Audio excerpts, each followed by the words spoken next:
Today on Outside of the Box, Christine previews the March NHRL Round 2 event with several of the competitors. I've had a lot of time to iterate and test on it at other events, so I think I have a good shot of not killing myself. NHRL is just a whole nother level of competition. It's really up in the air. This is our first trip without the baby. That's going to be interesting, and it'll mean that I can actually focus and fight my robot and not mom things. So I'm very excited about that. The emulsifier, if they actually hit us, I think they're going to do more damage. And maybe I'll eat these words, but I would rather go weapon to weapon with emulsifier than with Ares. Because I think Ares has a much higher chance of catching the underside of our blade because they've got a much wider weapon. Whereas emulsifier, I think if we can get enough bite on them, we can smack the side of their disc. That might go our way, but we'll see.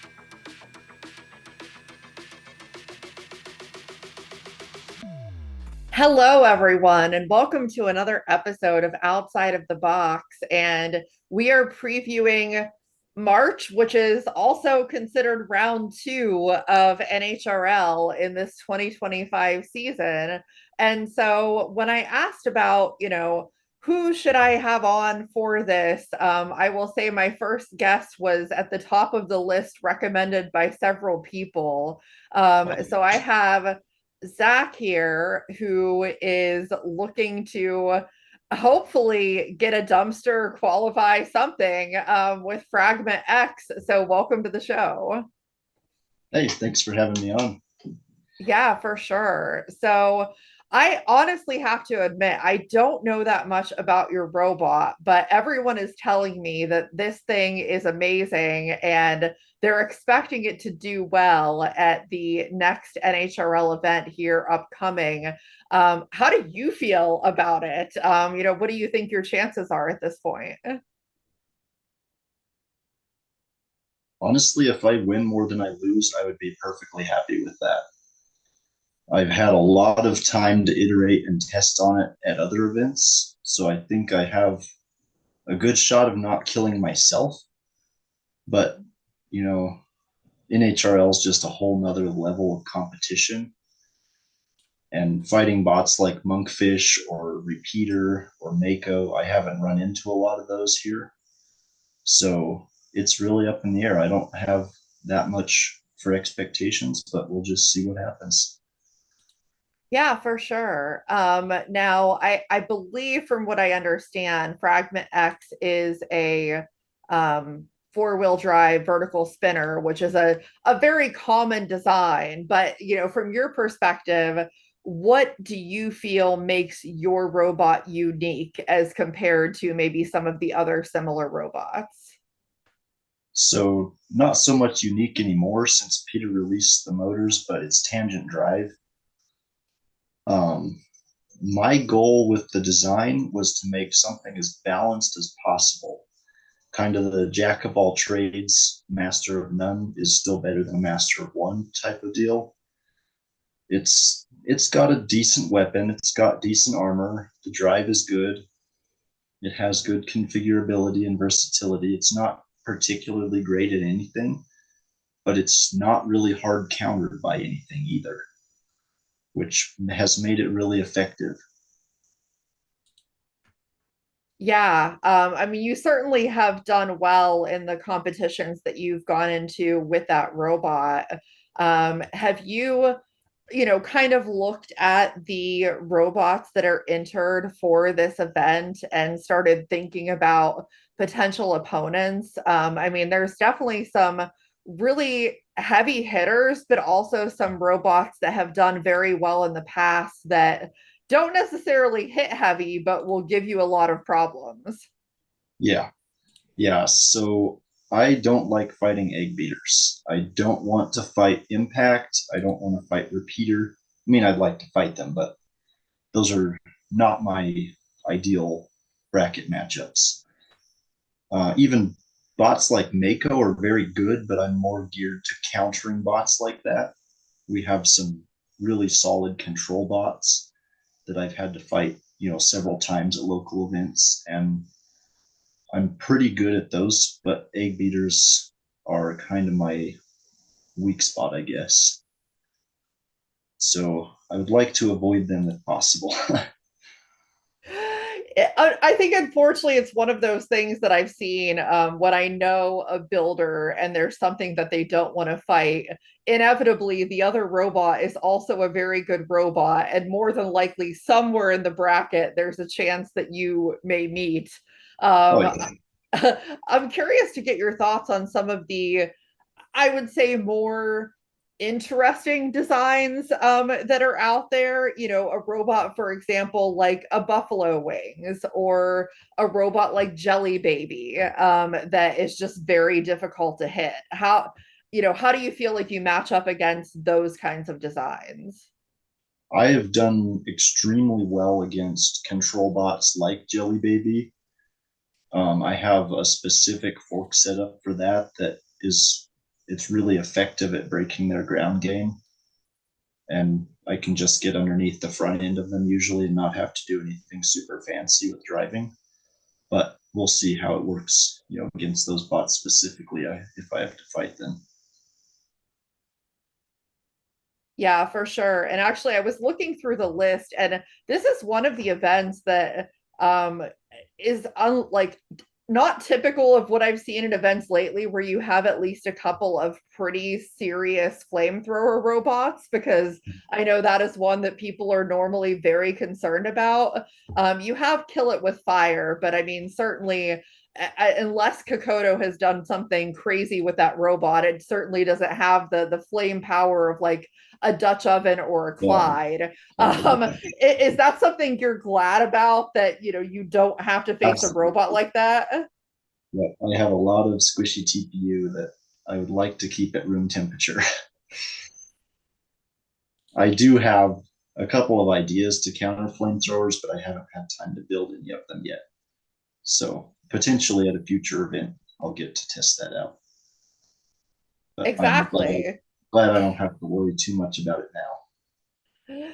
Well, of course, when you qualify, then you're going to have to worry about it for things down the line. But um, we'll talk about that after the event actually happens. Now, have you been to NHRL before? Nope, this will be my first time. What are you most looking forward to? I'm curious, as somebody who, like, I remember how I felt the first time going, and I'm just curious to get your thoughts too. I can't wait to meet all the kind of the East Coast group. I'm in Colorado, so it's closer for me to go to the West Coast.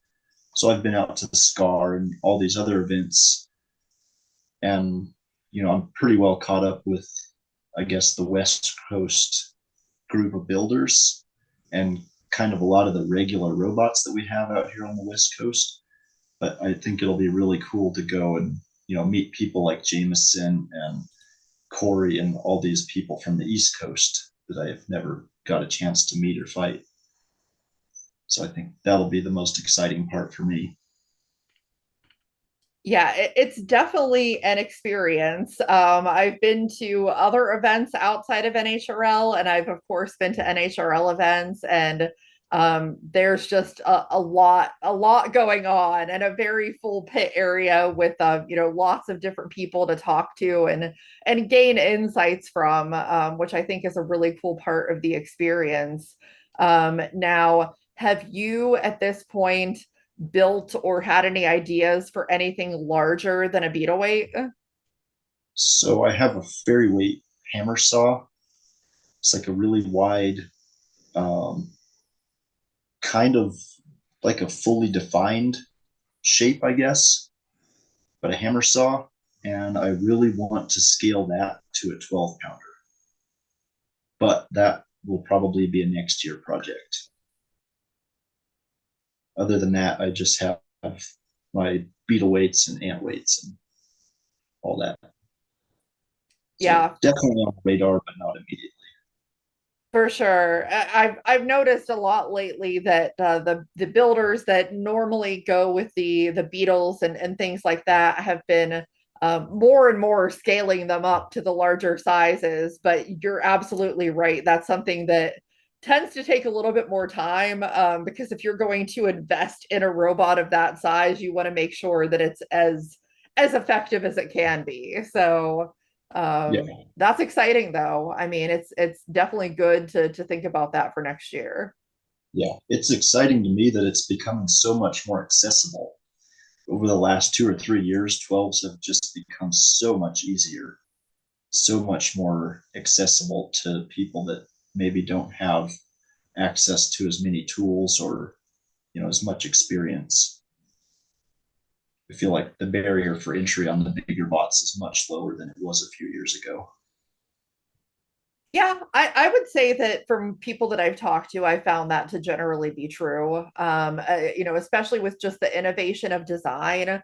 There's so many different ways that you can go about it to, essentially try and one up the other bot. And that doesn't always mean using the most expensive material out there. So yeah, absolutely. Well, I can definitely say that I'm super excited for this event. Now, you said who you didn't want to fight. One last question. Is there anyone that you've seen that you're like, I want to fight that robot, or I think that would be a really cool matchup for me? Is there anybody that falls into that category? Yes, so 2 bots that I don't want to fight but also do are Repeater and Knuckle Sandwich, because Knuckle Sandwich killed an old version of Fragment at an event over here. So I, kind of have a grudge out against Knuckle Sandwich, and then Repeater just because it's so good. And then I really wish that Silent Spring was in. I would really like to fight them, but maybe next time. Well, I mean, from what I've heard from a little birdie, it sounded like Silent Spring might be there for grudge matches. So if if you happen to have the opportunity, it sounds like it might be there.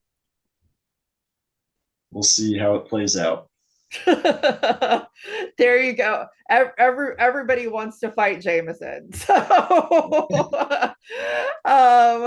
well, hopefully it happens for you. I think that would definitely be really exciting, because it's not, especially if you're out west, you just don't get that opportunity every day. So well, sure. We have much more to come in this episode. I'm really excited for the rest of this. We're going to definitely be talking a lot more about all the weight classes. Make sure that you tune in on March 1st. If you aren't watching Robots, then you need to cancel your plans and you need to watch Robots. So continue to watch this episode and stay tuned for more.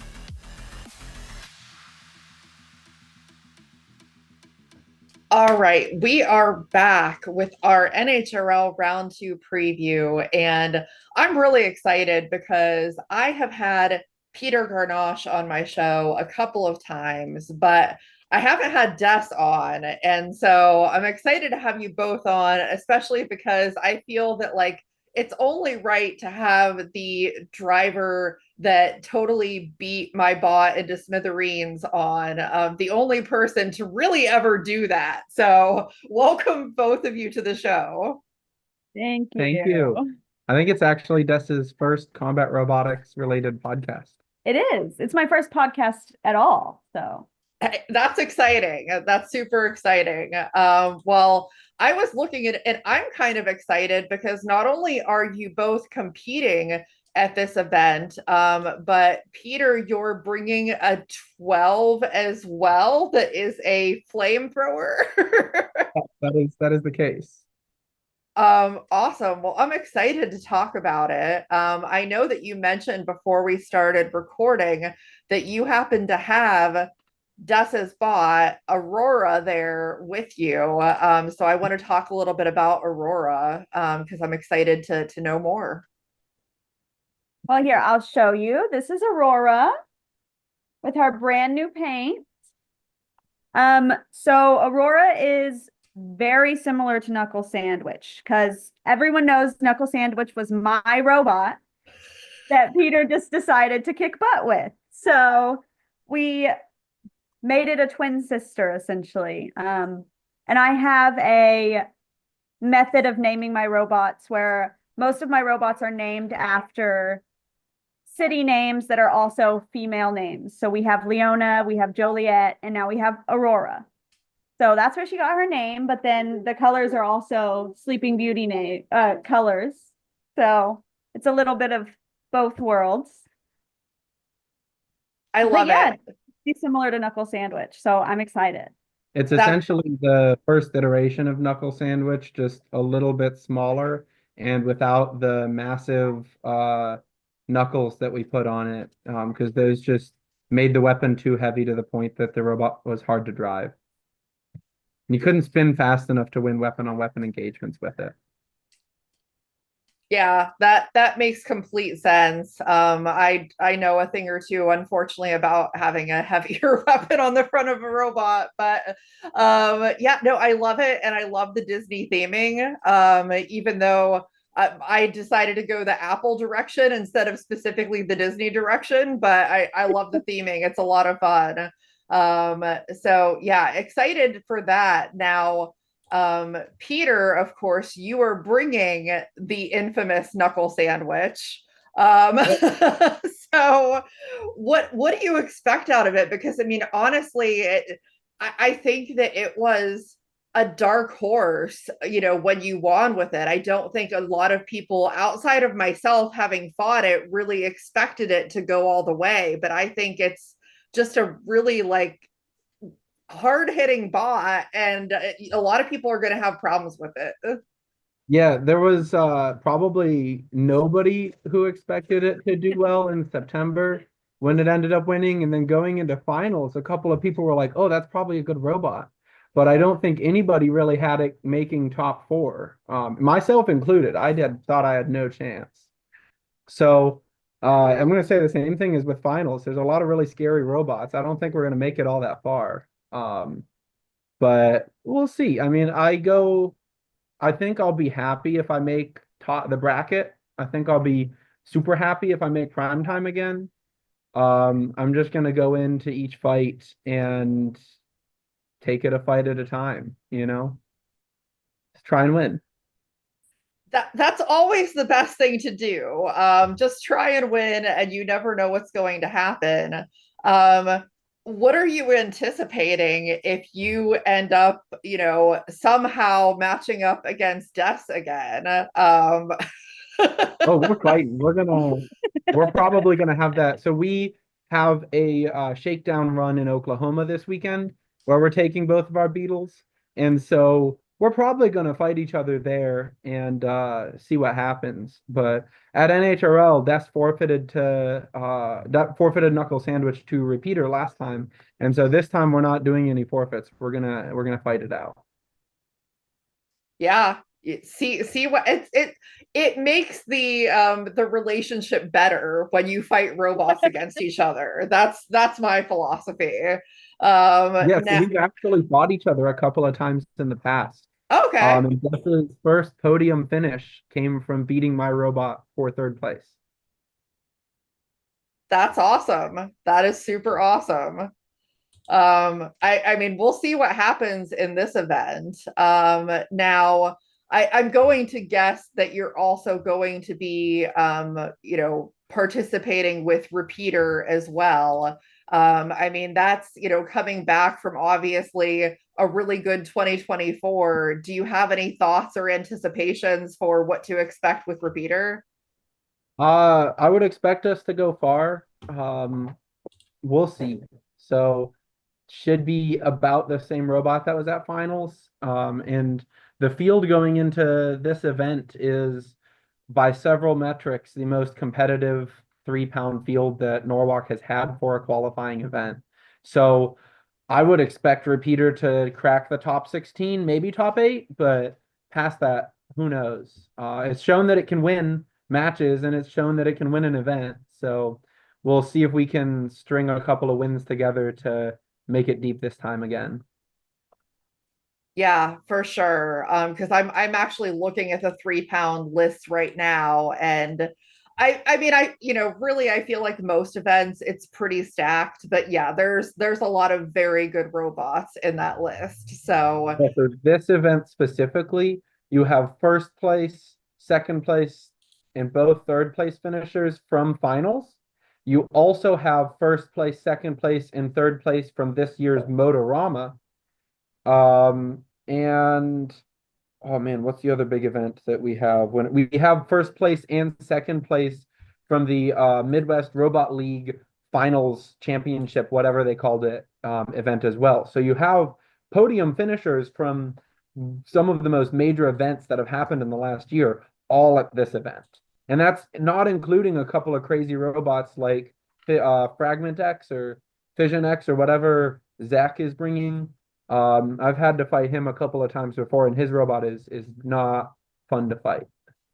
And there's just a dozen other robots that are all terrifying, whether they've been at the crazy thing is there's a lot of robots that are debuting at this NHRL that are top tier robots. So I think that you'll see a good chunk of your top 8 is robots that have never been to NHRL before. Yeah, which is something that I think is always exciting. And you make a good point. I mean, that very well could happen. Now, I also really want to talk about advection because I am a flamethrower girly. I love a good flamethrower. So I'm excited to see it. I mean, again, I think, the 12s are always a pretty solid field. I mean, Promhetta's coming back, and that's always a very difficult robot to fight. Caldera 12, of course, is in there. I mean, there's Psychos in there. There's definitely some robots that are going to be difficult to contend with. Yeah, so the 12-pounder is not meant to be the most competitive robot. I'm bringing it to get a couple extra fights in. So when Warhard won in June of last year, John had sent me a message and was like, hey, can you build a mini bot for Warhard XXL? I'm overweight. And so I built a mini bot for him in like 2 weeks and flew out to Norwalk for him.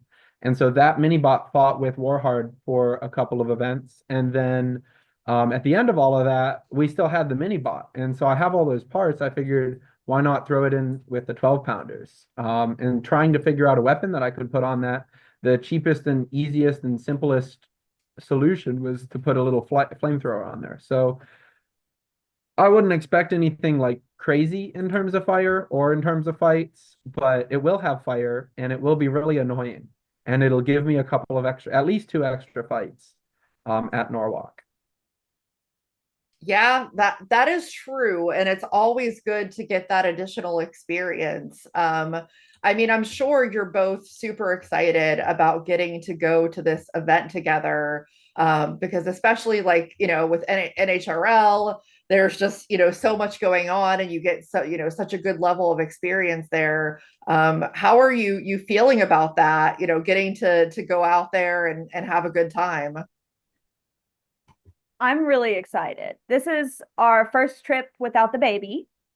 So that's going to be interesting. And it'll mean that I can actually focus and fight my robot and do robot things and not mom things. So I'm very excited about that. Yeah, it should be really fun. We have a good group of friends going up from Texas and from all abouts. So it'll be great to see everybody again. It's been, I guess, 2 months since finals. So it'll be great to see people hang out, have friends, have some good fights too. There's a lot of good robots going.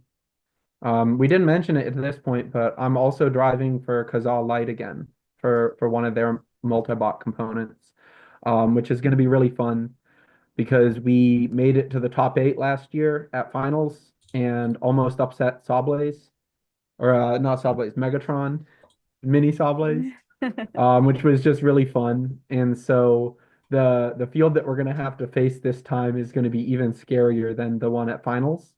But we'll kind of see how it goes. Kazaa really has a chance to beat anybody there. And so we'll see if we get a chance to fight Emulsifier, how it goes, and whether we can take them out.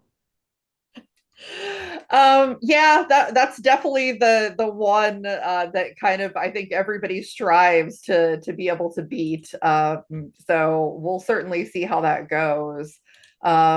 Now, I was curious because I mean, you're down in Texas, so it's not like you're exactly really close to NHRL.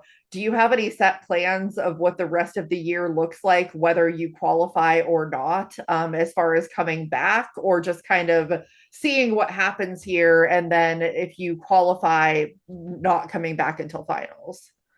Yeah, so April is the same week as FRC state championships, I believe. So I won't be able to come then.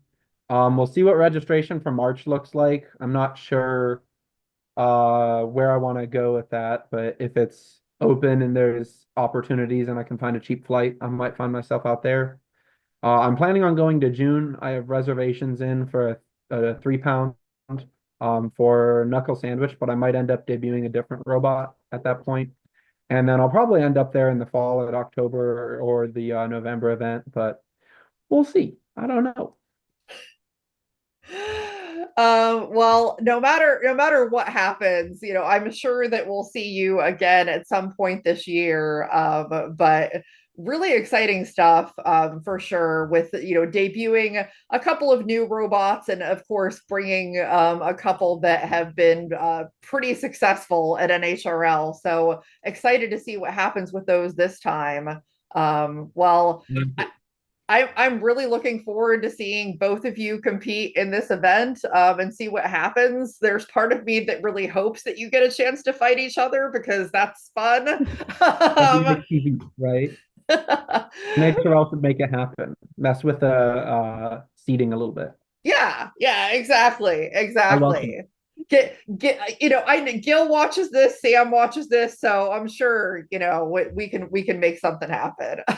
So if anybody's watching this episode, stay tuned. We have one last segment with a bunch of people that are going to talk about their robots, and see what we have coming at the round 2 of NHRL. So stay tuned for that, and thank you, Peter and Dust, for coming on the show. Thank you very much. All right, everyone. We are back for the final segment on this episode. And of course, it's the last segment, so we're going to do it big. And we're going to have a group of builders here talking about what they've got going on for round 2 of NHRL, the March event that is coming up very soon. And I think we've got a good mix of all the different weight classes, so we can talk about a lot of different things.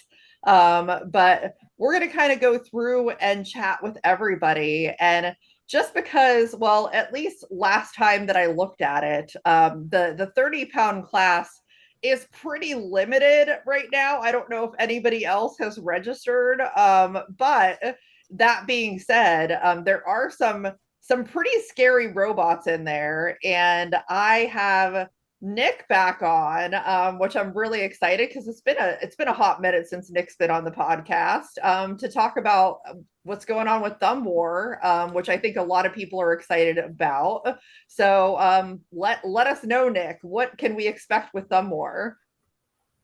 If anyone's been following Thumb War's past appearances, they might know that it's winless so far, so we're hoping that it's going to actually work this time and hopefully win some fights. So not a whole lot of major changes, just minor fixes to issues that the bot has had, just reliability updates. And so we're hopeful.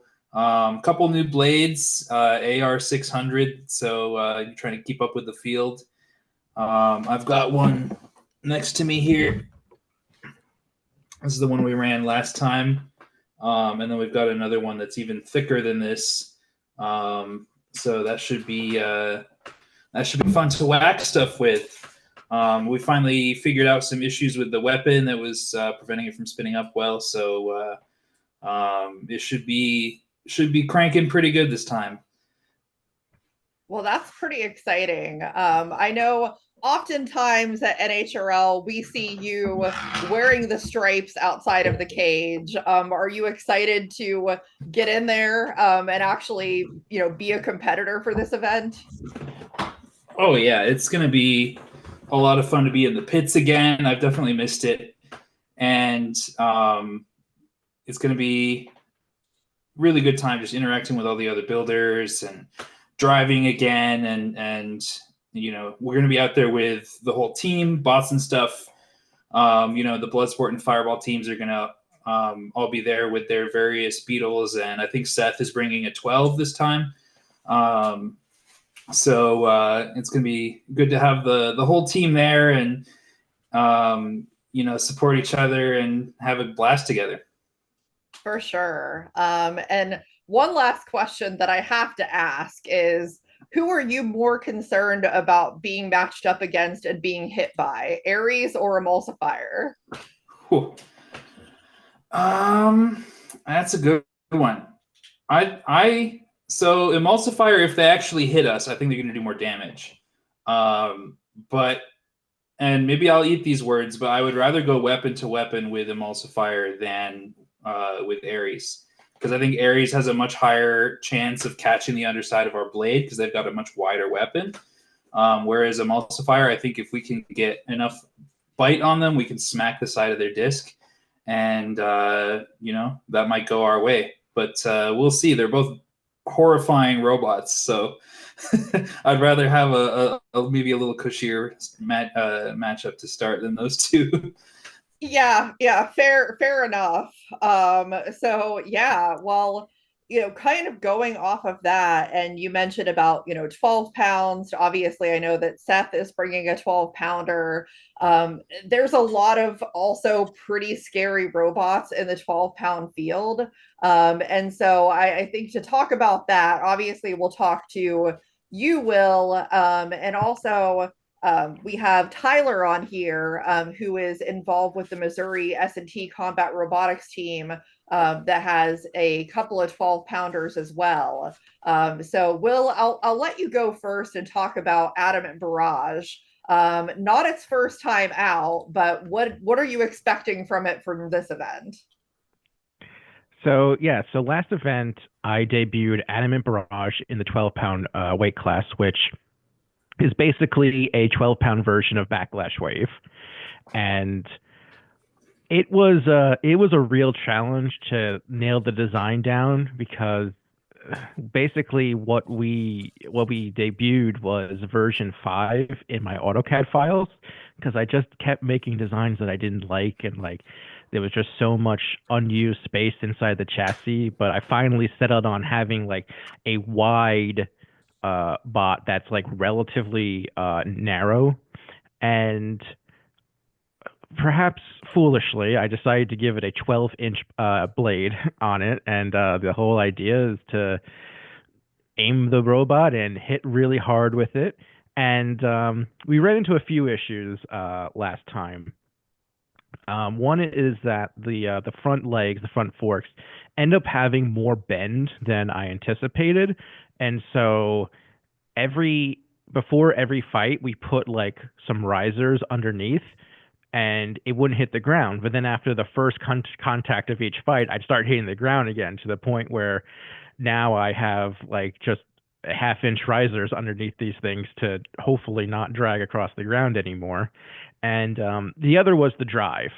If you had watched the Prom Hedda fight, I had some difficulties. What you didn't know, because the commentators didn't know, is that I was using indirect drive for the first time, and I don't know where I went wrong, but basically the belts didn't have the tension that I hoped it would, so I had to do some makeshift tensioners, and literally in the corner right before the fight started, one of the tensioners broke and just fell to the ground, and I was like, crap.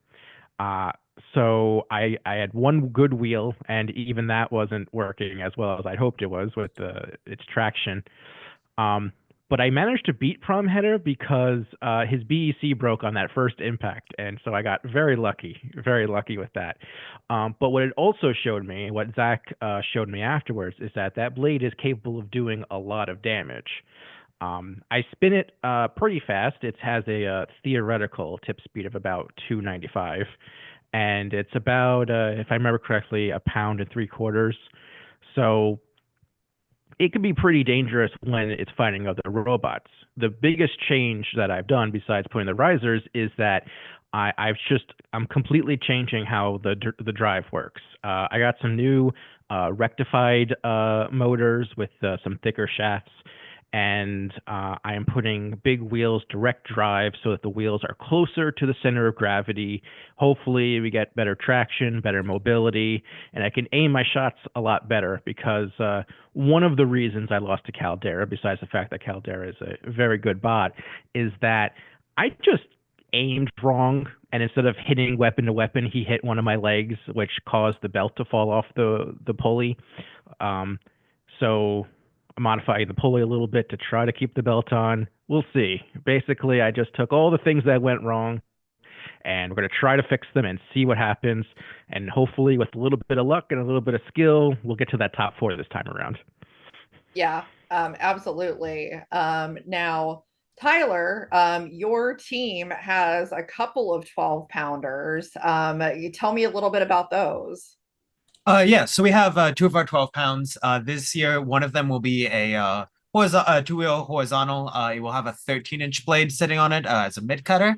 I think it's about a pound and a half blade sitting out of AR 500. So it's just a big horizontal 2-wheel drive, big fun robot to kind of point shoot with. And then our other bot this year is a 4-wheel drive vert, very end game-esque. But it is our big goal was to try to keep its front end completely modifiable. We have I think it's 5 or 6 different fork configs, and then about 3 or 4 different wedges built already for it. So it was one of our big bots that we put a lot of emphasis on, because we actually got a big sponsorship from a video game called Ultra Kill to make the robot. So it was kind of a big, we had to do a fun partnership with a big indie game to really be able to do some fun things. We got to do a bunch of fun reveal videos with it. But yeah. That's awesome. And I think I saw that the team has a beetle in as well. Yeah, we have we have one 3-pound beetle that will be competing. I have to keep that one a little close to home, because my team is telling me I need to keep it secret, and that they want it to be a surprise. So Gotcha. And speaking of surprises, just to talk about like the 12-pound field, I mean, there's definitely some robots in there that aren't surprises. Ones that we know that are very good robots, like Caldera 12, Psycho, Synthesis 12 is coming back this time. So there's definitely a lot of heavy hitters, as well as Promheta, who just won the last event. But there's also a couple of secret bots from Team Smart U that I would love to know more about and know nothing about. I'm curious, just really quick, to talk about the 12-pound field for both of you, Tyler and Will, what your thoughts are on the rest of the opponents. And is there anybody that you are like, hey, I want to fight them, or maybe like, I don't know that I want to fight them? What's going on there? Yeah, so basically, when it comes to Adamant Barrage, and this was the same way with Backlash Wave, I want to fight control bots and I want to fight verts. I don't want to fight horizontals, because it's just with the legs out in the front, it is more susceptible to taking damage and things falling apart. I have big exposed wheels that horizontals love to fight. So if I could avoid Caldera this time, that would be great. I'm not entirely sure how many more horizontals there are. I know Tyler just talked about a horizontal they're making. Obviously, I don't want to fight them. So if I can avoid the horizontals, I say I have a decent shot. If I fight against a horizontal, my odds are, admittedly, they're going to go a bit down, and it's just going to be a real test of my driving if I can just not let them hit me. I will say one thing that's pretty nice that I learned from the Caldera fight is that my legs, they're able to take more damage than I thought they'd be, so I can at least take 1 or 2 shots before things start falling apart. Yeah, Tyler, any thoughts? Well, our driver for vote, TJ is real happy and really wants to fight all of the top competitors. He really wants to get in there. He's real excited for it. And then ironically enough, our school got eliminated by Promheta 5 years ago now, the last time we went to Norwalk. So I kind of won a little bit of redemption there. That was before I was on the team, but all of our alums are very determined that if we get to go up against Promheta again, we have to at least try to win again. Do better than we did last time. That's the big goal. I mean, as Will said, I apparently want to go fight a horizontal to his robot, but that's I have to take my chances where I can. But in the long run, I really want to fight the other colleges. I think that'd be fun too. Some with Carnegie going, I think it would be kind of a cool storyline to see some of the colleges duke it out and really face off there. Yeah, it's kind of what I want to do. For sure. I think that would definitely be a lot of fun. Because Carnegie has quite a few robots going as well. So we're going to go ahead and shift over to talking about the Beatles. And my goodness, I was just talking about it before we started this podcast recording, but the field for the Beatles is literally insane.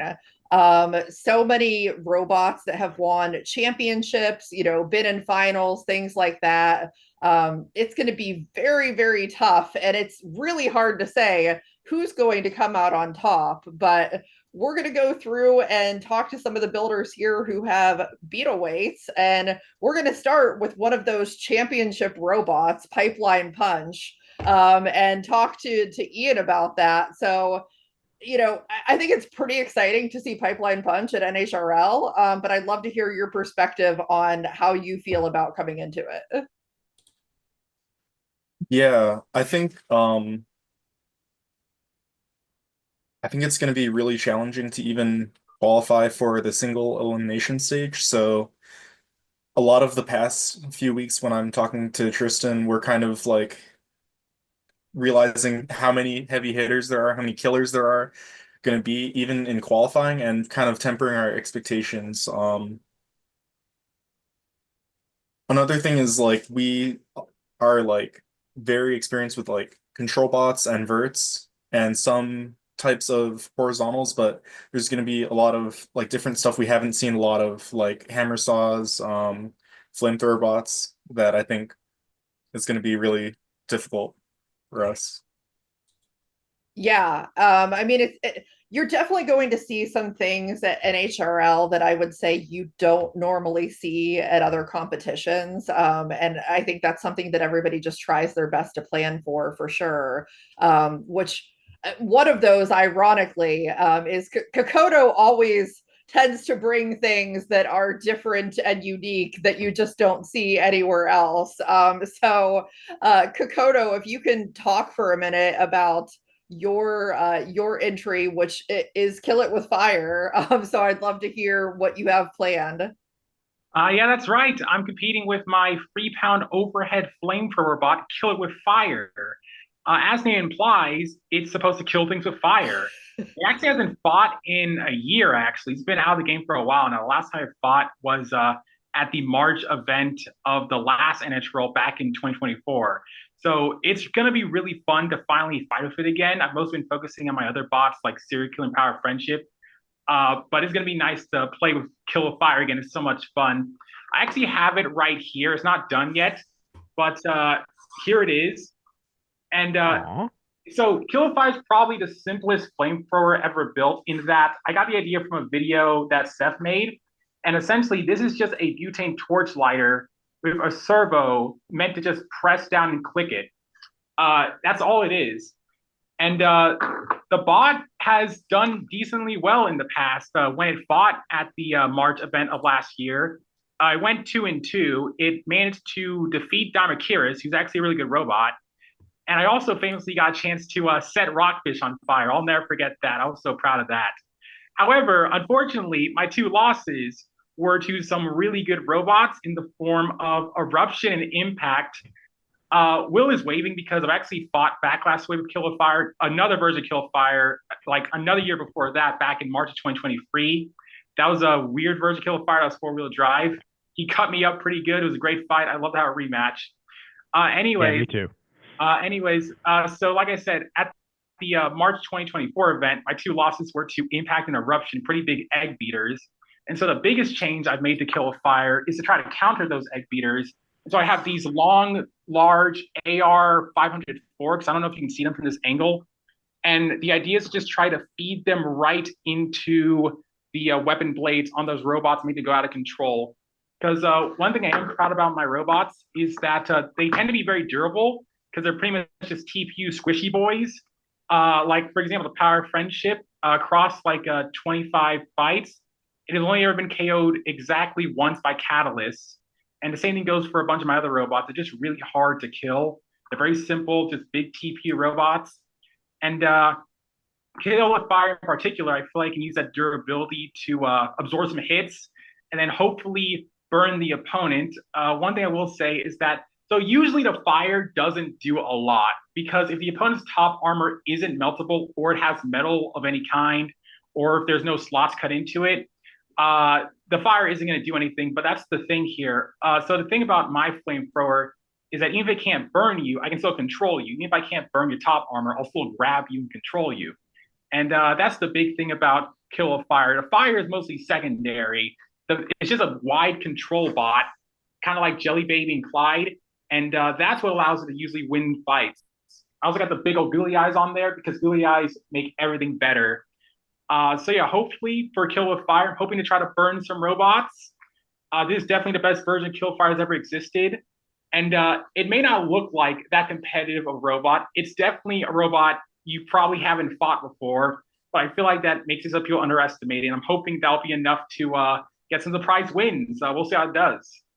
Yeah, I'm excited to see it. And speaking of another robot that has an overhead weapon, we have Mark here with Sting Operation. So I'd love to hear about it because I think especially after the success of Mako, it's just people have more incentive to try and build a robot of that type. So what are you expecting out of your robot? Yeah, so this is Sting Operation. I have it right here. Bunch of loose wires, but otherwise pretty much good to go. It definitely gets a lot of Mako comparisons, mostly because it's wide and we use the exact same brand of TPU. But there's a lot of like interesting little differences. First off, Mako is more of like a hammer or a saw than like, and I have more of a hammer saw. Some of the little unique design things about this is the blade is really, really wide. It's a very big diameter blade, which allows me to sink this tooth really deep into it. It also has a very thin blade. It's only like 2 millimeters of AR-600. And then I have this brass flywheel here to give me some more moment of inertia on my hits. Then it's very wide. It has very long forks, which sometimes come to bite me. I've noticed in NHRL in particular, I tend to get caught on the wood floors a little bit. But it's a really, really fun robot to drive. I've only been in the sport for like about a year and a month. So I'm still very new to all this. I had my very first NHRL last month in February, where I did my goal was to get out of group, and I did manage to get out of groups undefeated. Actually, I was super proud of that. And then the robot just like shut off roughly 10 to 15 seconds into the first fight of the single elimination, which was a very sad way to go out. But hopefully that issue has been fixed, and I'm really hungry to like qualify and to go deep into the bracket. And I truly believe this is like I have like a dark horse robot with me that can go far. I have like I think in terms of just like front armor configurations, I think I have like 6 different configurations for I feel pretty prepared for pretty much anything that I can that gets thrown at me, and I'm really excited to like we were saying earlier, this is the most competitive that the most stacked NHRL maybe ever. And I am just incredibly excited to be here and really get to test my mettle and see how far I can take Sting Operation. Yeah, for sure. And I mean, realistically, I tend to find that in a field of absolute beasts, sometimes it's often the dark horses that get through because they're the ones that you don't expect. So we'll kind of see how that works out. And then real quick, because I know Will, we talked about your 12, but you did also have Sea Dragon's Roar registered for the 3 pounds. How are you feeling about it? I feel good. So I've decided for the time being that for the 3-pounders, I'm gonna be focusing on Sea Dragon's Roar instead of Backlash Wave. I don't really have the resources at the moment to have 2 beetles and a 12 in my rotation.